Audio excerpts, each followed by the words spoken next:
La buena lectura ilumina, susurra sus sombras el cuerpo. De Daniel Viola, un poemario donde el autor nos invita a descubrir la poesía que emana del cuerpo y a escuchar lo que habita en nosotros. Conseguilo en librerías y en edicionessicus.com.ar. El sabor que te acompaña es Café Bantú. El aroma en la mañana de Café Bantú. Bantú. ¿Apostar la plata de tus viejos? No da. ¿Apostar todos los días? No da. ¿Perderte la juntada? No da. ¿Viciar con las apuestas? No da. Si conoces a alguien que tiene problemas con las apuestas, dejarlo solo no da. Llama al 0800-222-5462. Gobierno de la Provincia de Buenos Aires. Te esperamos en el Centro Cultural de la Cooperación Floreal Gorini para disfrutar de teatro, danza, música, espectáculos para las infancias, conferencias y presentaciones. Podés compartir un rico café o leer un buen libro en la calidez de nuestra planta baja. Recorre nuestra agenda en www.centrocultural.coop y seguinos en las redes sociales. Comprando las entradas con tarjeta Cabal Crédito o Débito accedes a un 50% de descuento. Centro Cultural de la Cooperación Floreal Gorini, Avenida Corrientes 1543, Ciudad de Buenos Aires. Una experiencia cultural y cooperativa.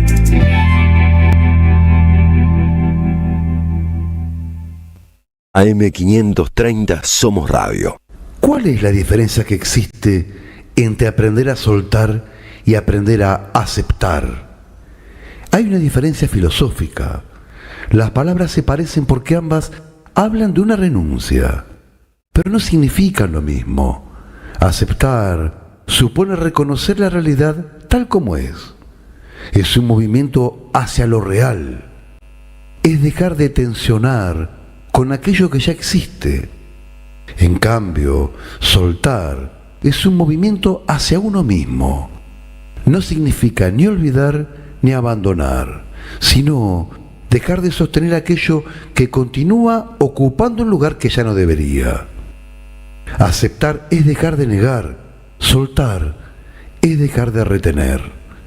Aceptar no es resignarse, es una de las formas más difíciles de la lucidez.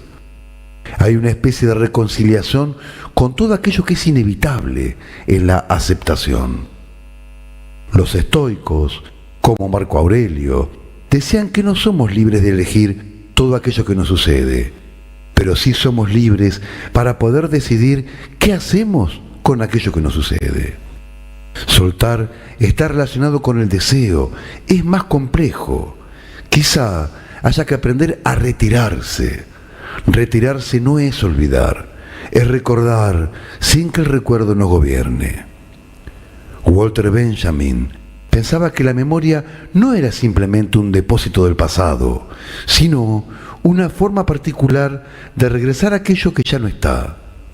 Y tal vez el problema no sea recordar demasiado, sino no saber qué hacer con aquello que recordamos. Porque hay recuerdos que iluminan y hay recuerdos que esclavizan. Soltar no es deshacerse del pasado, es dejar de pedir al pasado que vuelva a ser presente. Nietzsche decía que no se trata solamente de soportar lo que ocurre y lo ocurrido, sino de alcanzar una relación con la propia historia en la que podamos sostener todo ese vínculo con el devenir. Quizá una de las mayores tragedias humanas consista en permanecer idénticos, mientras que todo a nuestro alrededor se va transformando. Aceptar es comprender que el río pasa, diría Heráclito. Soltar es dejar de intentar detenerlo. Esta noche vamos a hablar de la diferencia que existe entre aceptar y soltar. De esta manera comienza Ser y Parecer. Todo pasa y todo queda, pero lo nuestro es pasar, pasar haciendo caminos, caminos sobre la mar. Nunca perseguí la gloria, ni dejar en la memoria de los hombres mi canción. Yo amo los mundos sutiles, ingrávidos y gentiles, como pompas de jabón. Me gusta verlos pintarse de sol y grana, volar bajo el cielo azul, temblar súbitamente y quebrarse. Nunca perseguí la gloria. Caminante, son tus huellas el camino y nada más. Caminante, no hay camino, se hace camino al andar. Al andar se hace camino y al volver la vista atrás se ve la senda que nunca se ha de volver a pisar. Caminante, no hay camino, sino estelas en la mar.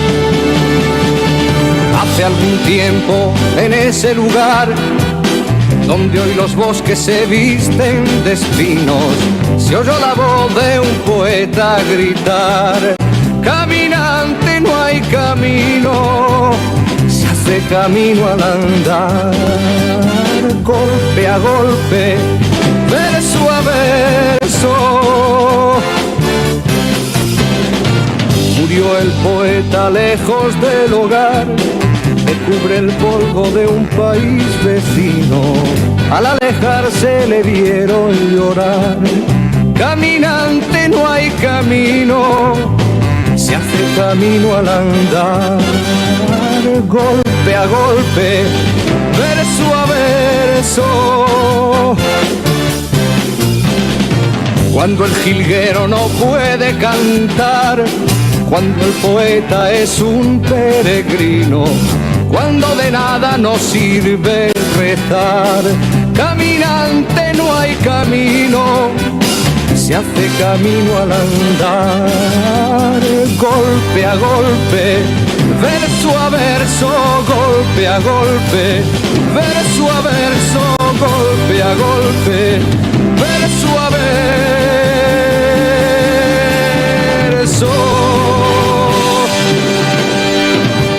Buenas noches, mi nombre es Silvio Matar. Mi nombre es Aixa Matar. Bien, Aixa, tenemos las redes. Por supuesto, pueden comunicarse con nosotros al @Silvio Matar. Estamos presentes en Instagram, en Facebook, en Twitter, en TikTok. También estamos como Ser y Parecer AM530, en Spotify, en YouTube, donde pueden encontrar programas anteriores.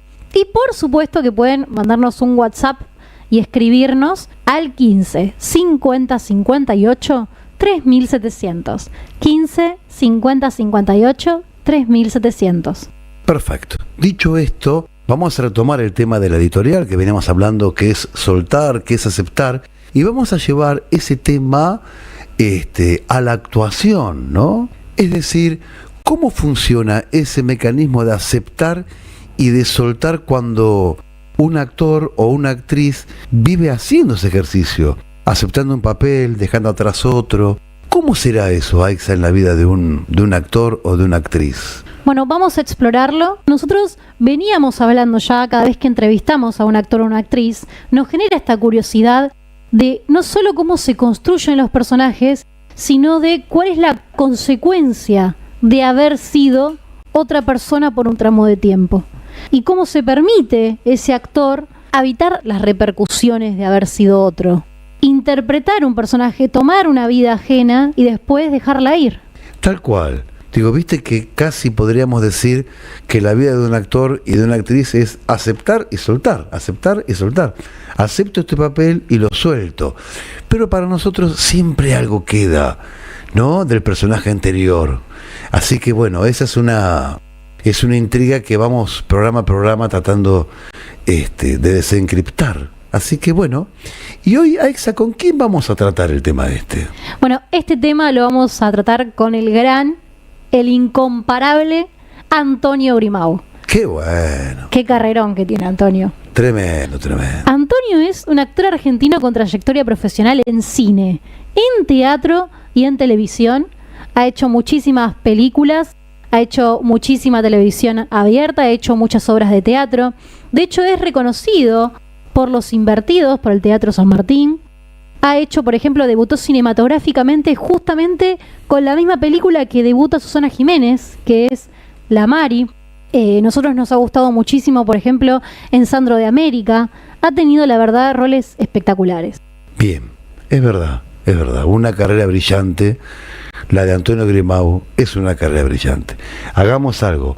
Vamos a escuchar la nota y nos encontramos al final con alguna síntesis o con alguna postdata. Una conjetura. Un espejo que ensaya su forma.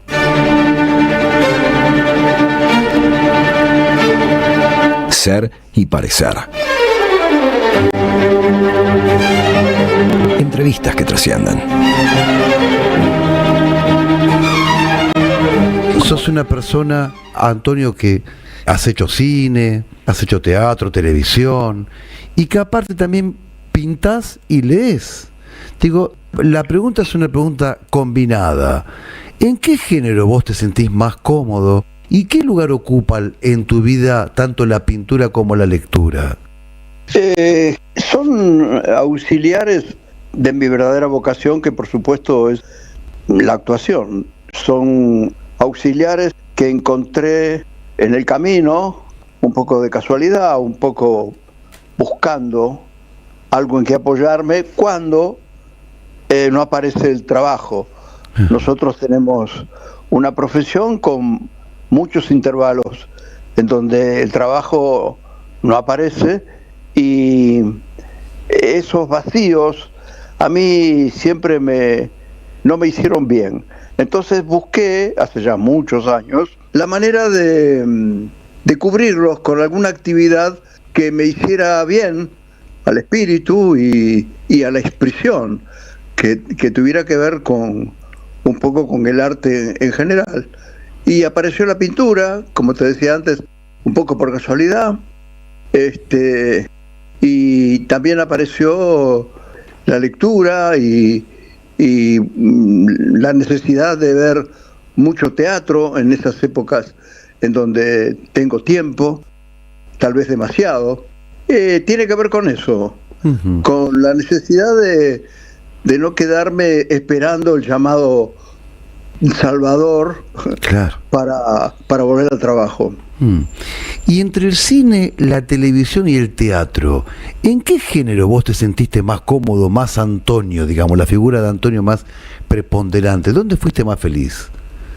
Bueno, naturalmente en el teatro, porque es donde más me prolongué en el tiempo en cuanto a oportunidades de desarrollarme. Pero también he sido muy feliz filmando y haciendo televisión.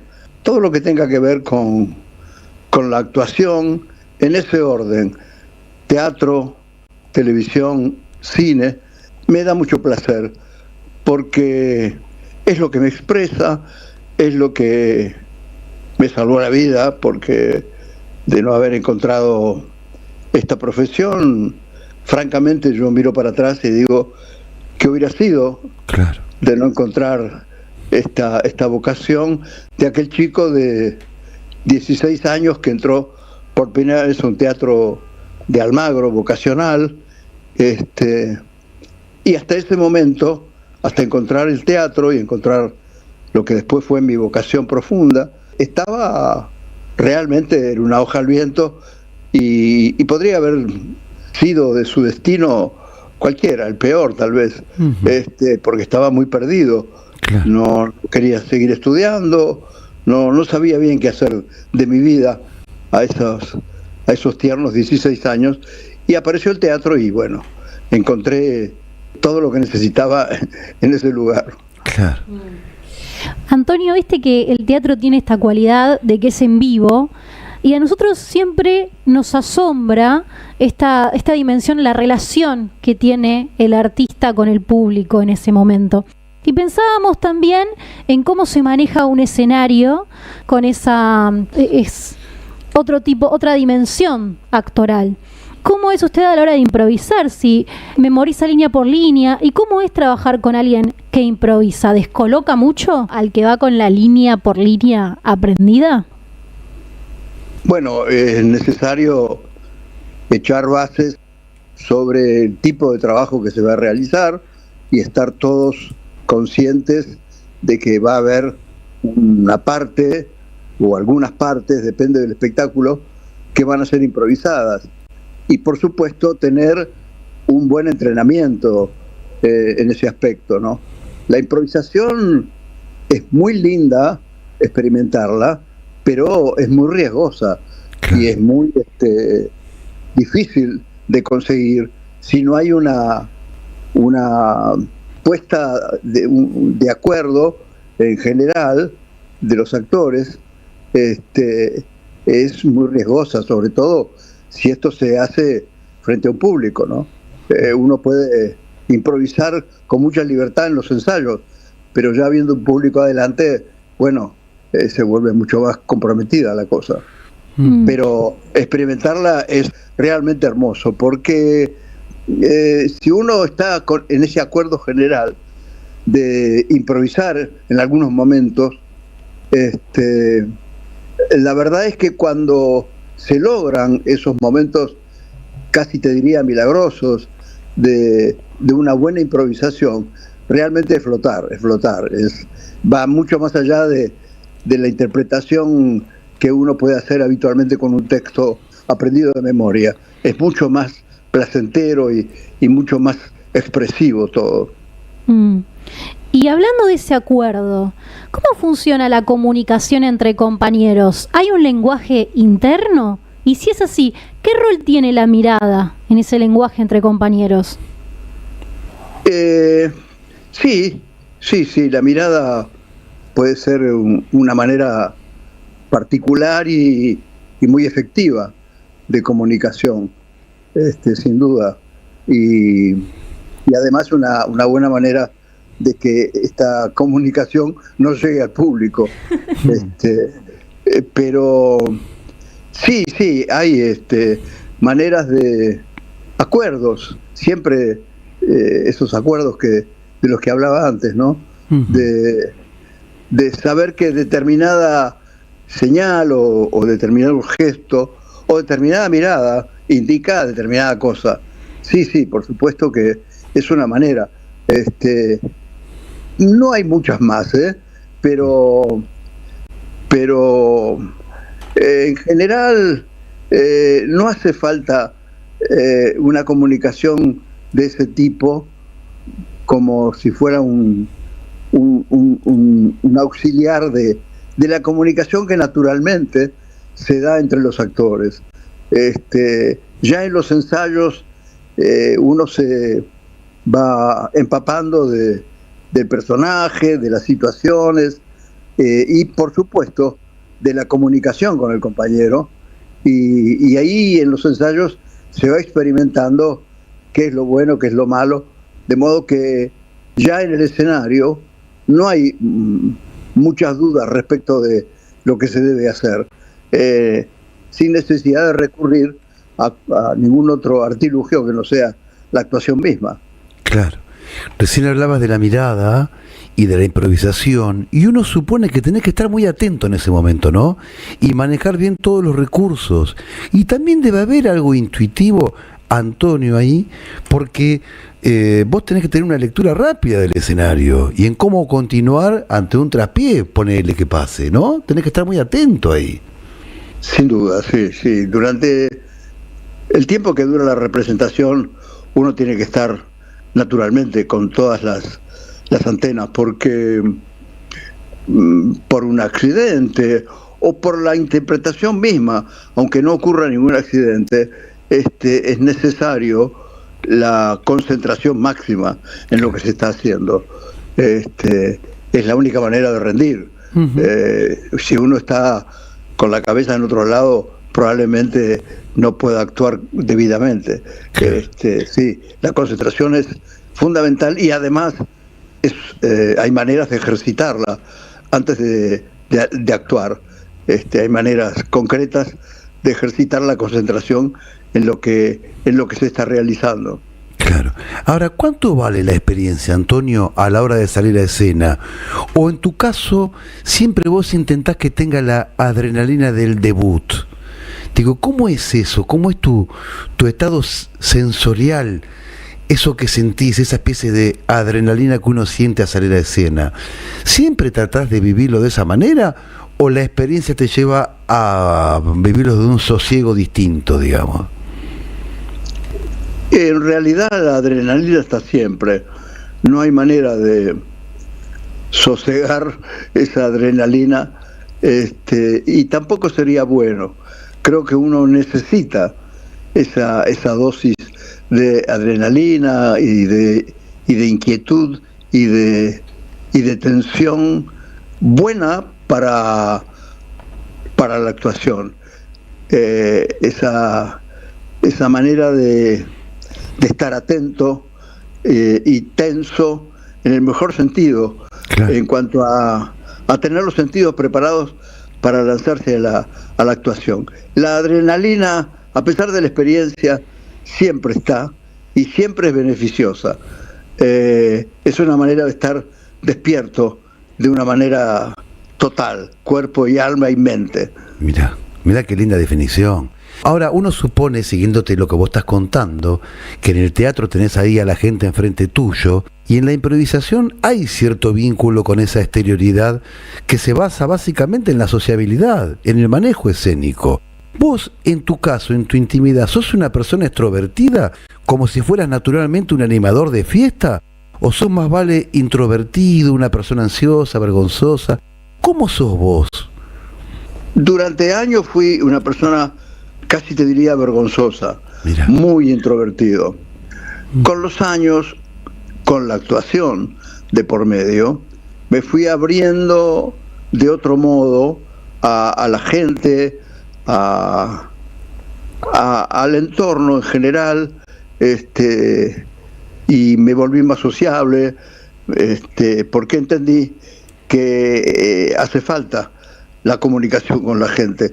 Uno se alimenta, se nutre de eso y no se puede vivir como un lobo estepario.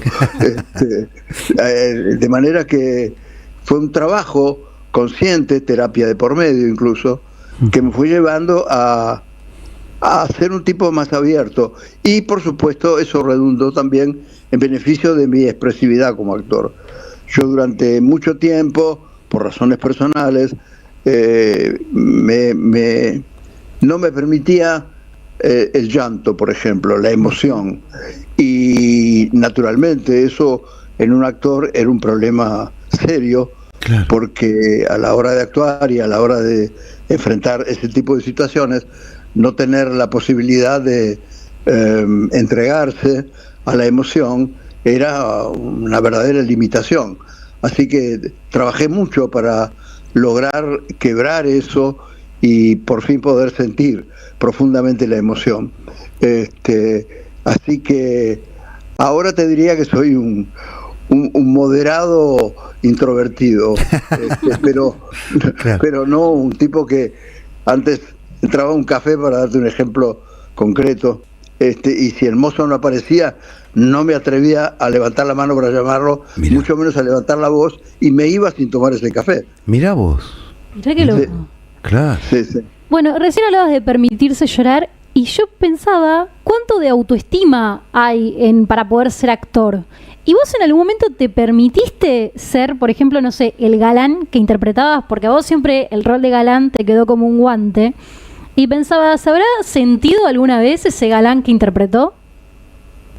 El galán para mí fue un escalón en la carrera que me hizo mucho bien, porque me abrió muchas puertas. Muchos actores,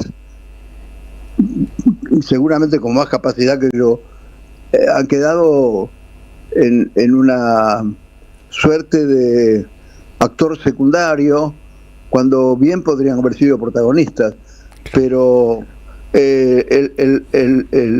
la limitación física a veces no permite que uno trascienda a determinados lugares. Pero más allá del gran favor que me hizo el ser más conocido a través del rol de galán, nunca me sentí demasiado cómodo, porque no es algo a lo que yo aspiré. Claro. El galán apareció insólitamente, porque yo no me veía con condiciones para lo mismo, para nada. Estaba lejísimo de mi propia ambición, que era actuar en los distintos roles que fueran apareciendo, pero no encasillarme en un galán para nada. Pero por supuesto que lo aproveché, claro. Por supuesto, era una posibilidad de trabajar en principio y avanzar en mis posibilidades de ascenso como actor. Pero nunca me sentí cómodo, en realidad nunca me sentí cómodo. Fue un alivio cuando por suerte pude seguir trabajando ya sin el rótulo de galán, sin tener que asumir el rol de galán. Fue liberador, porque soy un agradecido a esa etapa de mi carrera, pero nunca me sentí cómodo. Mira.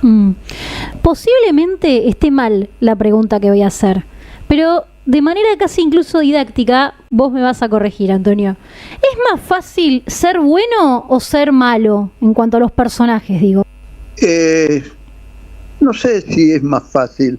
Lo que sí te podría decir es que el malo es mucho más rico que el bueno. El bueno suele ser lineal y vivir situaciones bastante parecidas. No te digo nada el galán.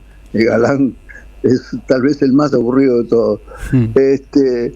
Pero no podría significar que es mejor o peor, porque pueden ser, según estén desarrollados los personajes, tan buenos unos como otros, pero sí te puedo decir con seguridad que el malo es mucho más rico. Yo tuve oportunidad de hacer los dos roles, tanto el bueno como el malo, y siempre es más jugoso por las situaciones por las que pasa el malo, es más gozoso.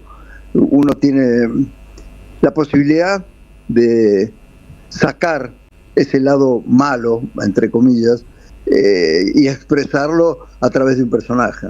Claro. Ahora, podemos deducir tranquilamente, Antonio, después de todo lo que nos estás contando, que con el tiempo uno va aprendiendo no solamente a actuar mejor, sino a conocerse mejor, vos mismo, digamos, sin ningún personaje previo. A medida que vas actuando, y después de tantos personajes, de villano, de héroe, de galán, también te vas conociendo vos a vos mismo, ¿verdad? Sí, la profesión te obliga a un autoconocimiento, porque yo creo que fue el segundo año cursando con Juan Carlos Gené, que fue mi profesor por excelencia. Él aconsejaba terapia. Claro. Yo hasta ese momento no tenía ni idea de lo que significaba una terapia, y bueno, obligadamente tuve que experimentarlo, y me quedé 6 años a 3 veces por semana. Mirá, claro. Sí, tenía tanto para hablar que la verdad que me encontré con un canal, como suele ser la terapia, maravilloso para poder resolver problemas viejos y presentes. Claro. Y también para tener, en el caso de la actuación, un autoconocimiento mucho más profundo y poder después volcarlo a los personajes. Gené decía con mucho criterio que si uno no se conoce a sí mismo, mal puede conocer los personajes. Qué lindo, claro. De modo que sí, es importante, y la profesión te lleva a ese conocimiento personal y también a un montón a una diversidad de conocimientos que te enriquecen. Es una profesión que en cada obra que uno encara hay un aprendizaje, seguramente. Ahora, vos sos una persona extremadamente querida, sos un actor reconocido. Digo, ¿el reconocimiento de la gente te ayuda también a que uno se conozca mejor? ¿O sentís que perdés la intimidad? ¿Uno se la cree, digamos, cuando tanta gente lo mima? ¿O te ayuda a que vos te conozcas más, digamos? No sé si ayuda a eso. Tal vez sí, tal vez haya una manera de a través de ese trato con la gente, conocerse un poco más.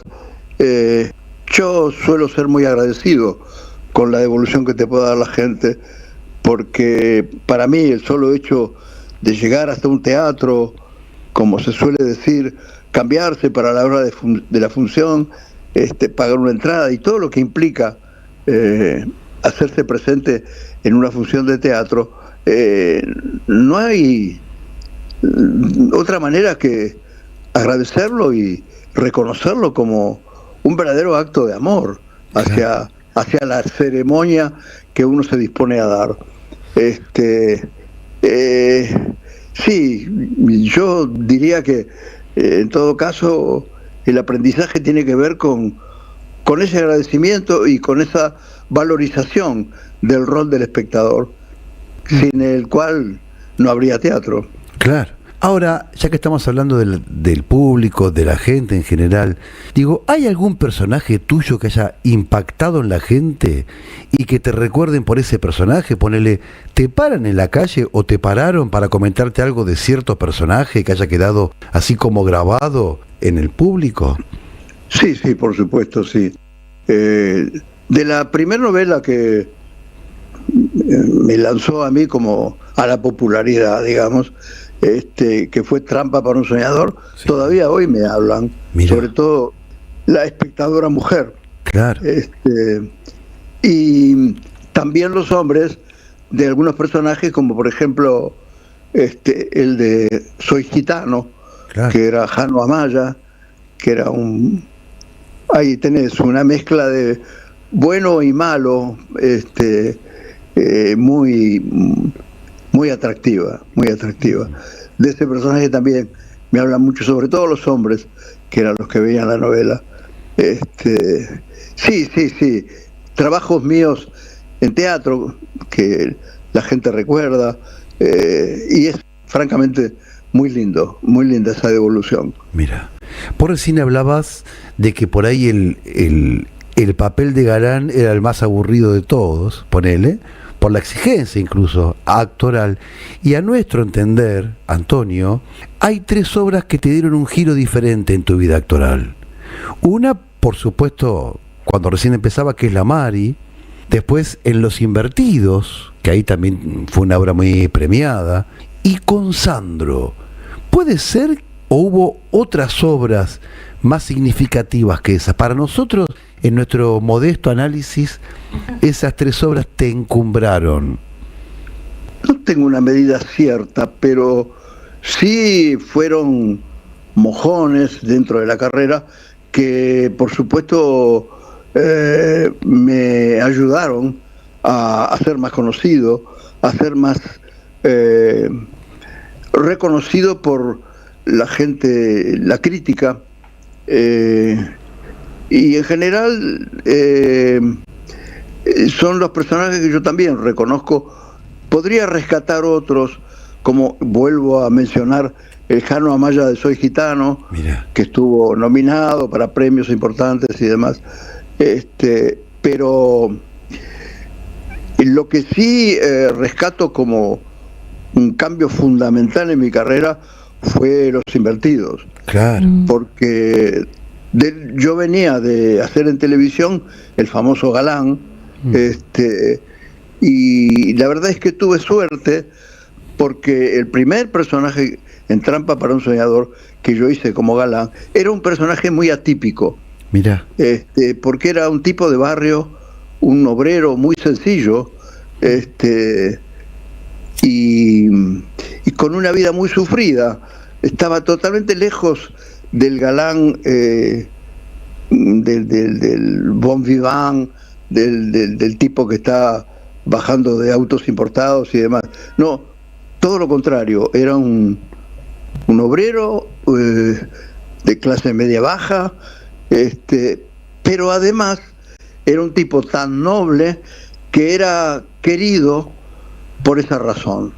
De modo que tuve esa suerte de que no tuve que encarar al galán aburrido, sino que tenía una carnadura como personaje muy rica y de dónde agarrarse. Claro. Y bueno, yo venía de este tipo de personajes cuando seguramente yo no doy el tipo para otro tipo de personajes de galán que no sea ese, de manera que tuve esa suerte. Y cuando me convocaron desde el Teatro San Martín, claro, para ser invertidos, era un desafío enorme, claro, porque el galán de las tardes de Canal 9 de pronto encaraba un personaje de condición homosexual y era un desafío enorme. Tuve la suerte de que anduvo todo bien, gracias a Alberto Ure, que fue un gran director de esa obra, un elenco maravilloso, y eso me permitió, por eso la gran significación de ese trabajo, me permitió que directores que a mí me interesaba llegar a conocer, a trabajar con ellos, empezaron a verme como un actor de otra profundidad, de otro estilo, que no fuera solamente el galán de las tardes de Canal 9. Claro. Y bueno, fue, sí, como bien decís, muy importante para mí. Esta pregunta parte más desde la curiosidad, porque hablando de tipos nobles y queridos, vos sabés, Antonio, que acá le tenemos una adoración inmensa a Sandro, y me preguntaba cómo se arranca a estudiar a Sandro, cómo se construye el personaje de Sandro, desde un gesto, desde el tono de voz, ¿cómo construiste a Sandro? Bueno, adoración que comparto con ustedes. Mira. En principio. Bueno, yo tuve muchas dudas con respecto a asumir ese rol. Me parecía una locura que hayan pensado en mí para representarlo. Y fue una gran conmoción porque esa adoración que yo decía recién, compartida con ustedes por Sandro, me volvió particularmente sensible respecto de el trabajo que yo podía hacer. Me dio miedo, me dio realmente mucho temor el no poder llevar adelante, justamente por esa adoración que hablaba, llevar adelante un personaje que yo amaba tanto. Y se lo dije a Adrián Caetano, el director, y él con sus sabias palabras me dijo: Antonio, no quiero un imitador. Pues yo decía, yo no tengo ni el perfil físico, ni el rostro, ni la simpatía, ni y mucho menos canto como él. De modo que, ¿por qué yo? Y bueno, esta cosa que me comunicó él como director, me dijo: yo quiero un actor que transite con la mayor verdad por las situaciones que propone el guión, y yo creo que vos lo podés hacer, y si vos lográs eso, la gente va a comprar el Sandro que nosotros le demos, no te quepa la menor duda. Y resultó ser así, claro, por fortuna, y menos mal que me atreví finalmente a representarlo, porque sí, me significó una gran repercusión, y bueno, premios, y haber conocido a la familia, haber entrado por fin, que yo la miraba de reojo durante algunas visitas a la casa de Banfield, conocer por fin esa hermosa mansión, y tener la posibilidad de frecuentar a la familia unas cuantas veces, gente maravillosa. Mirá qué lindo. Ahora, también después de escucharte hablar así, digo, debe ser más difícil despedirte de un personaje que aprender el personaje, ¿no? Porque cuando te tuviste que despedir del personaje de Sandro, por ahí te provocó un vacío más grande que otra cosa, digamos, ¿no? Sí, es verdad. no es tan duro cuando son otros los personajes. Pero en el caso de Sandro, que yo tenía esa y sigo teniendo esa admiración por él, sí, fue... Igual me quedé con el anillo que usaba en la producción. Mirá. Me quedé con algún recuerdo, algún souvenir del personaje. Y por supuesto el recuerdo imborrable de una experiencia que finalmente fue muy, muy feliz. Además, rodeado de un elenco estupendo, porque en pequeños papeles había grandes actores, grandes actrices que se sumaban al proyecto porque lo vivíamos todos como un homenaje a Sandro. Entonces no importaba demasiado categorías, roles, carteles, todo era secundario, era cuestión de apoyar ese proyecto y bueno, sobre todo la importancia para todos nosotros que tenía la figura de Sandro. Claro. Vos sabés que ahora que estoy hablando con vos de Sandro, recuerdo una imagen, porque la vi, te imaginás que vi la serie, y hay una última escena, creo que era en los últimos capítulos, donde vos le mostrás a Olga un cuadro que vos estabas pintando, digo, y vos pintás como también pintaba Sandro. En esa imagen, ¿te sentiste más Sandro, digamos? ¿Lo encarnaste con más pasión todavía? No sé si supe aprovechar ese costado, no sé si reparé demasiado, pero sí todo el tiempo estaba en una suerte de emoción en estado mayúsculo, porque sentíamos que estábamos angelados por Sandro, claro, que él nos protegía, y que todo iba a salir bien porque él estaba moviendo los hilos. Fue muy particular, de verdad que nada de lo que viví se parece y ni siquiera se va a parecer tampoco lo que venga después, porque fue algo muy, muy especial para mí y para todos los que hicimos el programa, pero yo digo especialmente para mí porque él influyó mucho en mi vida, en mi juventud, y soy del sur como era él, claro, y lo invitaba un poco en serio, un poco en broma, en reuniones privadas. Sí, Sandro tuve la suerte de conocerlo. Mirá, además. Y a ver, sí, contanos un poquito eso, ¿cómo fue que lo conociste? ¡Qué loco! Yo estaba por hacer una coproducción con Puerto Rico y llegaron unos 8 o 10 actores de allí, porque se grababa acá en Buenos Aires la tira. Y claro, como Sandro había tenido un paso por Puerto Rico como cantante y también como actor, a muchos de ellos los conocía. Cuando se enteró de que venían a Buenos Aires, en un hotel céntrico, cayó de paracaidista con champán, con una torta, mirá, para agasajarlos.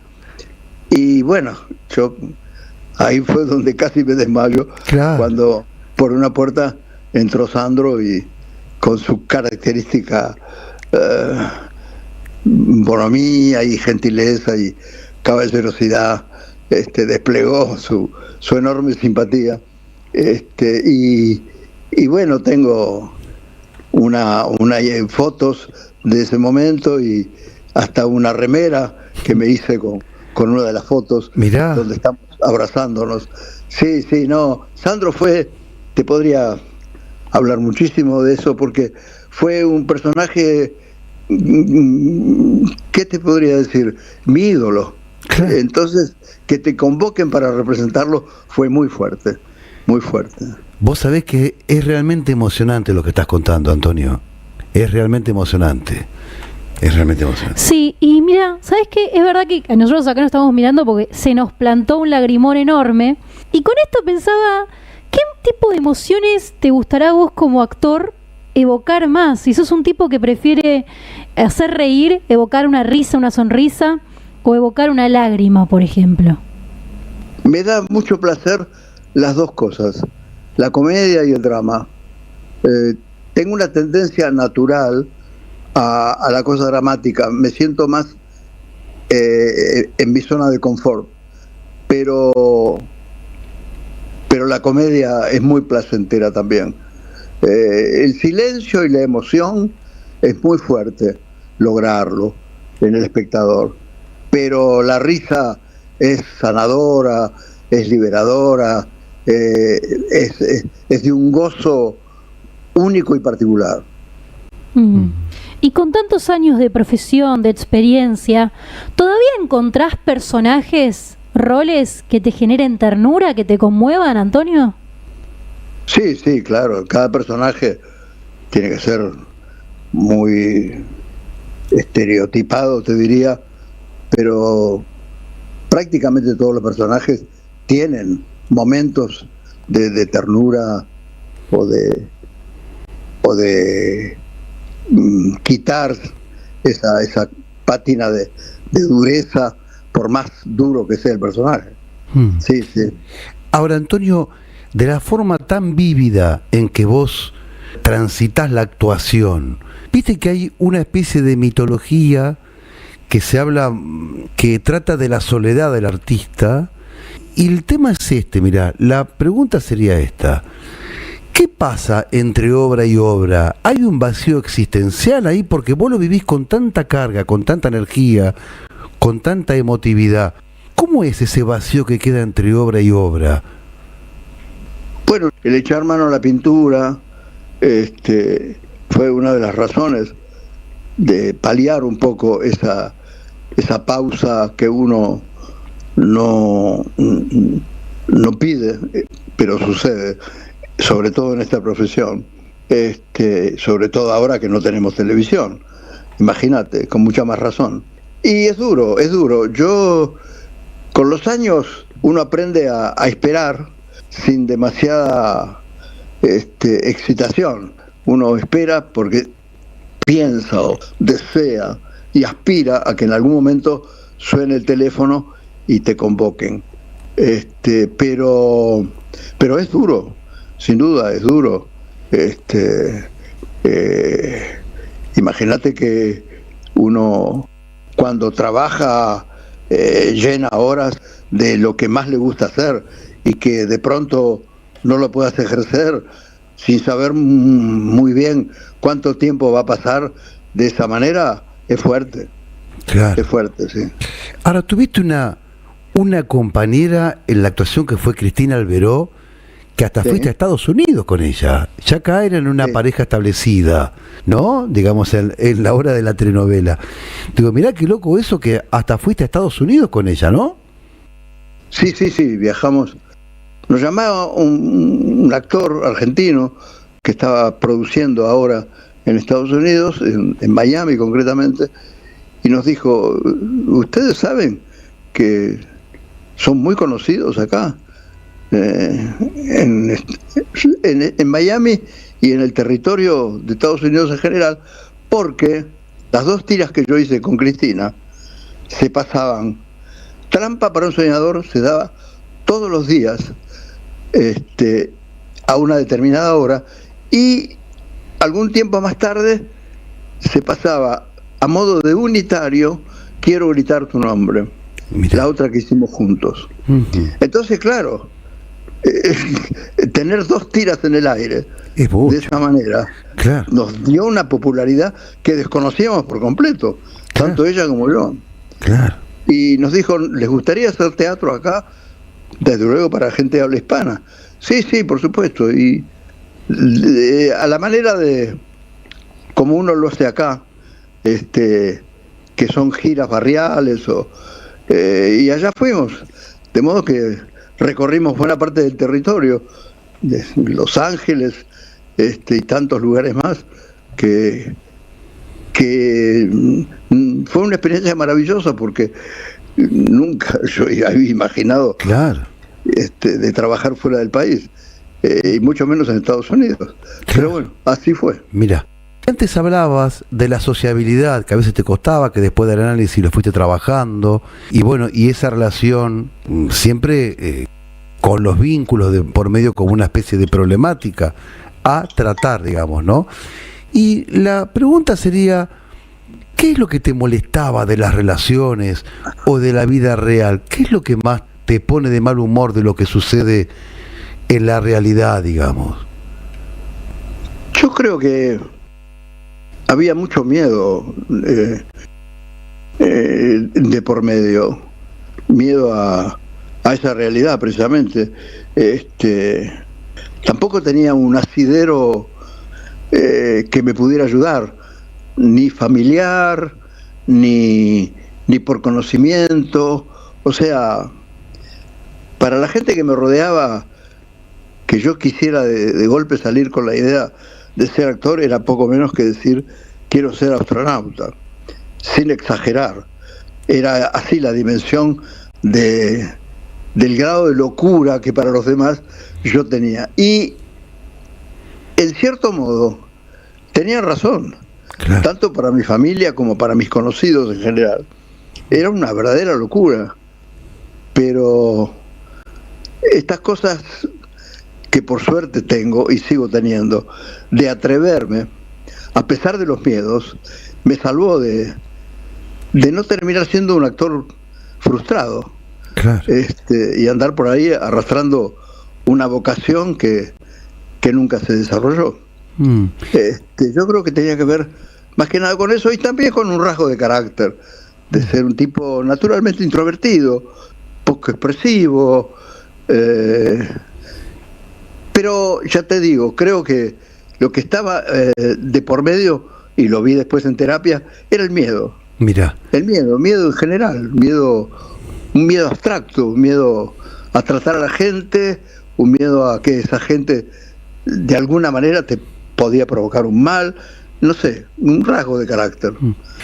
O sea que podríamos deducir tranquilamente que lo que más te molesta o te molestaba de vos, algo, digamos, lo fuiste tramitando y lo pudiste torcer, o hay algo que te molesta todavía de vos mismo y que ni siquiera el teatro te haya curado de eso. Siempre hay algo, pero en general he ido cubriendo con bastante buena fortuna las cosas de las que uno puede carecer o tener problemas en general. O sea, he llegado a la madurez con bastante satisfacción de lo logrado, respecto de ir conformando una personalidad más sólida, más segura, más de disfrutar la vida. Vos naciste en un hogar humilde, conociste la tragedia, tenés una familia. Podríamos decir que tenés autoridad para hablar de los diferentes estadios de un ser humano. Y a pesar de todo, ¿hay una gratitud con la vida? ¿Sos una persona agradecida? Da la impresión, Antonio, que vos sos un tipo muy transparente y que no guardás remordimientos. ¿Es así? Sí, yo amo la vida por encima de todas las cosas. Amo la vida y la verdad es que he trabajado mucho para vencer lo que me alejaba de lo maravilloso que es la vida en todos los aspectos, o en casi todos, por lo menos. Y no quería perdérmela. Y acá estoy recordando una frase que era muy de Sandro: puedo perder la vida, pero no me voy a perder la vida. Sí. Otra vez Sandro, ¿no? Claro, otra vez Sandro. Claro. No es para nada casual. Bueno, sí. Yo, por principio, amo la vida, por encima de todas las cosas. Sí. Sí. La última, y por ahí después alguna postdata, pero esta es la última. ¿Cómo la pasaste durante la nota, Antonio? Muy bien, hablando con amigos. Mira, ¿te sentiste cómodo? Comodísimo. Me pude sentir cómodo y agradecido por la nota. Y te agradecemos de corazón tanta humanidad y tanta generosidad, Antonio. Antonio, vos sabés que nosotros tenemos un juego, el cuestionario de Proust, y hacemos este juego con los entrevistados. Si estás disponible, lo hacemos. Dale, a ver. A ver, ¿podrías pensar una heroína o un héroe? ¿Puede ser ficticio de la vida real? Bueno, lo de la heroína me remite directamente de Vaperón. Oh, un valor, algo que valores mucho en un hombre, en un amigo. La lealtad. ¿Y una característica que valores mucho en una mujer? ¿Una virtud? Sí.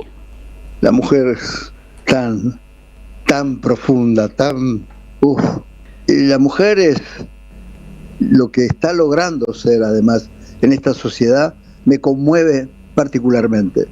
El famoso empoderamiento de la mujer en estos tiempos es algo fantástico y que lo vivo y lo apoyo con la mayor de las fuerzas, porque ha sido tan sufrido el rol de la mujer a lo largo de la historia que me conmueve sentir que ahora por fin hay muchas virtudes en la mujer, tantas como las hay, que empiezan a ser reconocidas.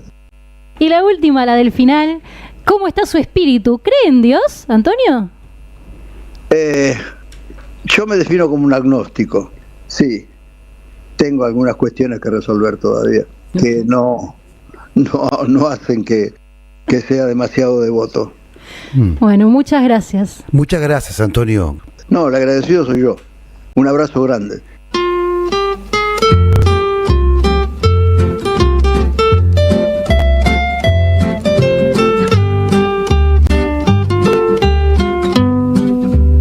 Nos cuenta de manera tan vívida, Antonio, cada actuación, que parece que estamos dentro, ¿no?